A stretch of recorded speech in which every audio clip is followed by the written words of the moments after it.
नमस्कार, मैं हूं अंकुर और आप देख रहे हैं सत्य हिंदी का न्यूज बुलेटिन। एक नजर अब तक की सुर्खियों पर।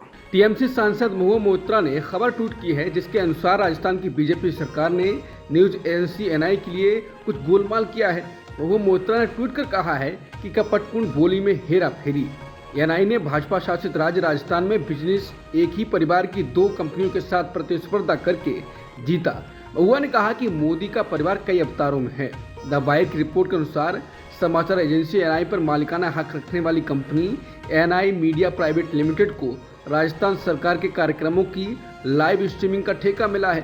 सरकारी वेबसाइट पर उपलब्ध दस्तावेज से पता चलता है कि इस ठेके को पाने के लिए 2 और कंपनियों ने बोली लगाई थी, लेकिन सफलता एनआई मीडिया प्राइवेट लिमिटेड को मिली।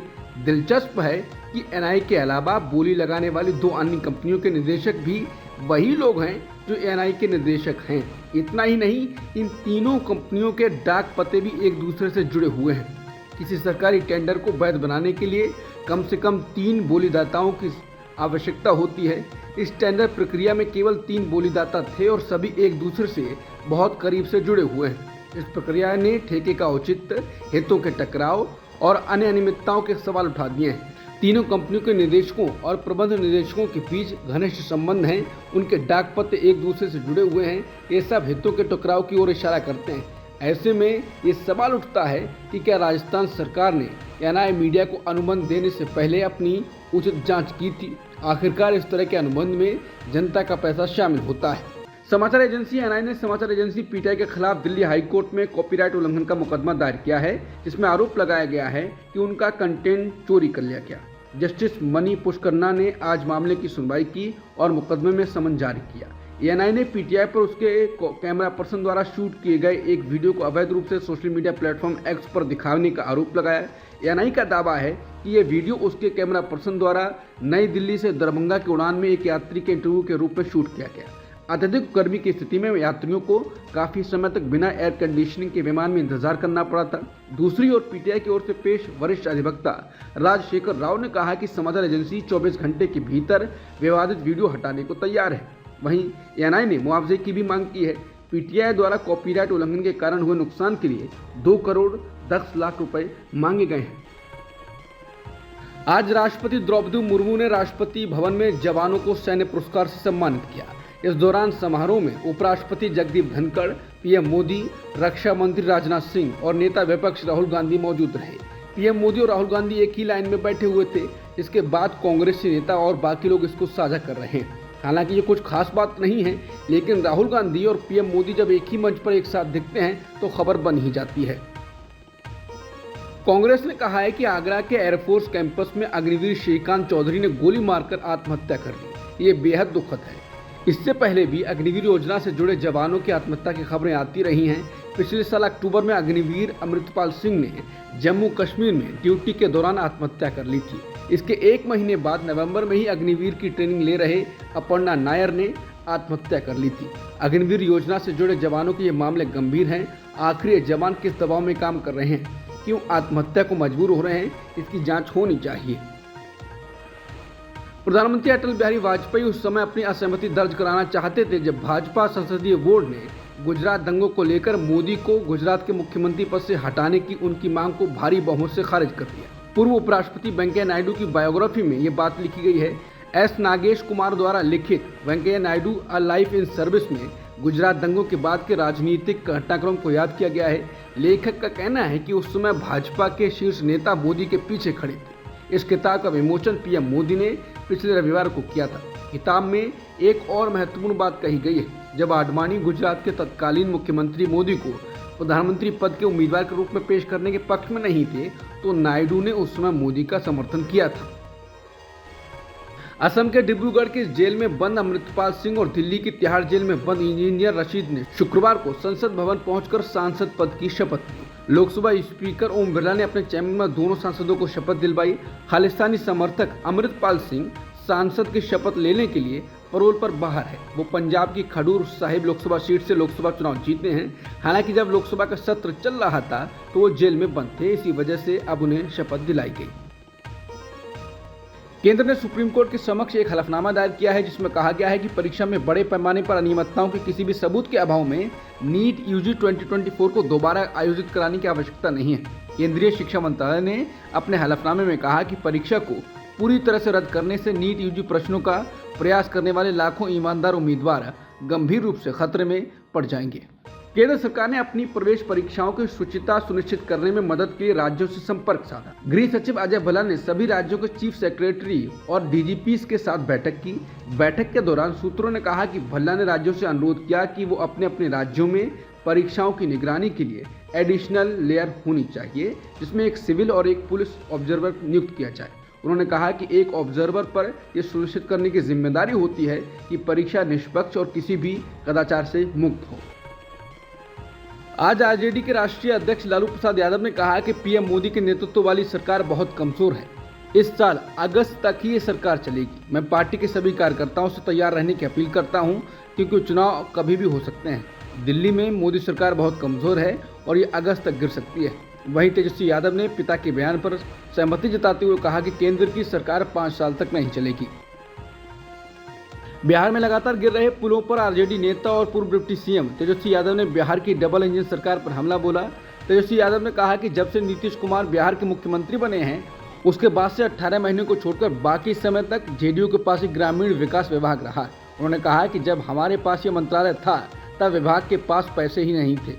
हमें पैसे मिले तो हम केवल पुलों को मंजूरी दे पाए थे। पुलों का निर्माण उसके बाद शुरू हुआ होगा। बिहार में पेपर लीक हो रहे हैं, पुल गिर रहे हैं। यहाँ की डबल इंजन सरकार में एक इंजन भ्रष्टाचार और एक अपराध में लगा हुआ है। बता दें, बिहार में नए पुल और निर्माणाधीन पुलों के गिरने का सिलसिला लगातार बना हुआ है।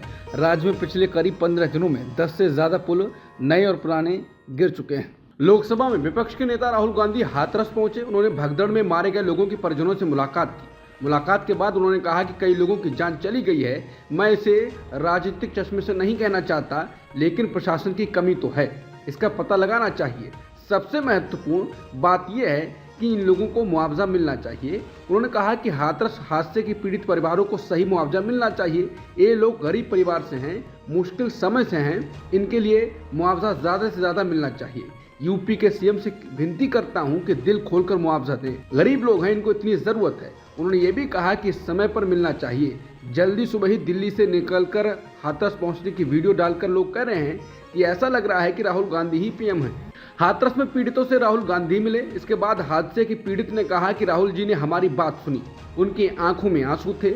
नेता ऐसा ही होना चाहिए जो पीड़ितों से मिले, उनके बारे में सोचे।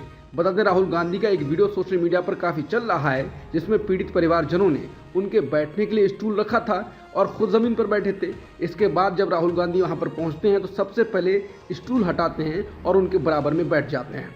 उत्तर प्रदेश के हाथरस में सत्संग के दौरान मची भगदड़ का मामला सुप्रीम कोर्ट पहुंच गया है।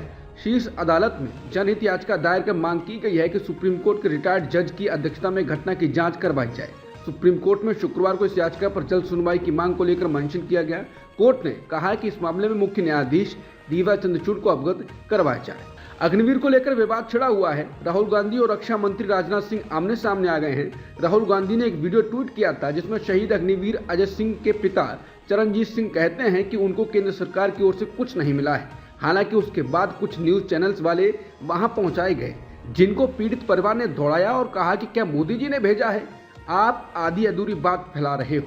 अब इंडियन एक्सप्रेस ने अपनी रिपोर्ट में स्थिति स्पष्ट कर दी है।